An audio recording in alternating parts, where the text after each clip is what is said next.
Congressman Thornberry of Texas. He's the vice chair of the House Armed Services Committee. Good morning, sir. Good morning.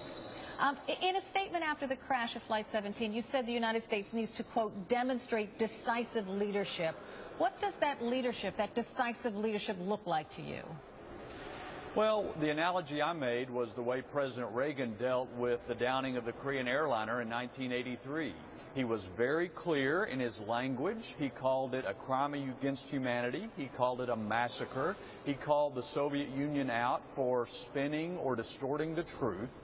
And then he laid out a series of steps that he was taking immediately to isolate the Soviet Union in the international community. I think that sort of decisive leadership to isolate Russia, of course leading the Europeans on sanctions, as you were just talking about, is a part of that.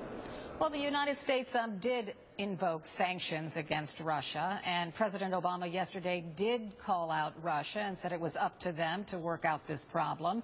Isn't it really up to Europe now? Because Europe really holds the major cards when it comes to Russia. Yeah, except Europe always looks to the United States for leadership. And so just saying it is your problem, you go solve it, is not really going to take us very far. Well, what should the United States do? What should the president do? Should he come down hard on Europe? I mean, what should he do to force them to act?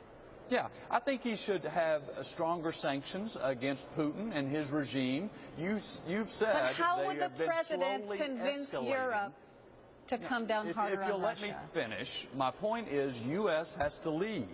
And we may go further than Europe, but they're not going to go very far if we don't lead in front. In addition, we can immediately send liquefied natural gas exports to Europe to help alleviate their concerns about energy. We can provide the Ukrainians some of the weapons and equipment they have been asking for, and the Obama administration has denied them. So there are several steps that can be taken to show that this is not just a run-of-the-mill diplomatic encounter. This is serious, and we treat it that way. It might be a great idea to send energy to Europe, but that's going to take some time. It can't happen immediately, can it? No, a ship does not arrive immediately, but the longer you wait, the longer it takes. And a lot of what we're talking about, as your last report just indicated, is reassurance. They are worried about what will happen in the future.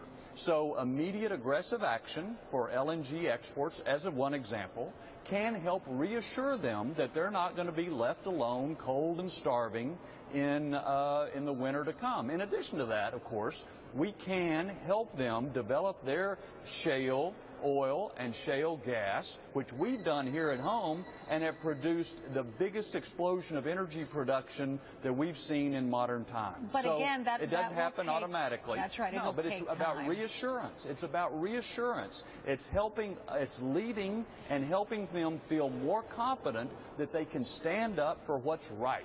You know, because you know that what the EU is worried about is if you impose too many sanctions on Russia, it's going to come back and bite you, and they're going to be suffering for a long time.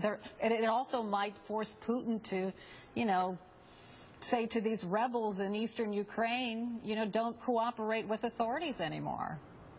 Well, look, Putin is a bully raised in the KGB. So there's basic rules that apply here, and one of them is he will continue to get away with whatever you let him get away with. Another basic rule here is that sometimes you have to make some short-term sacrifice for your long-term good.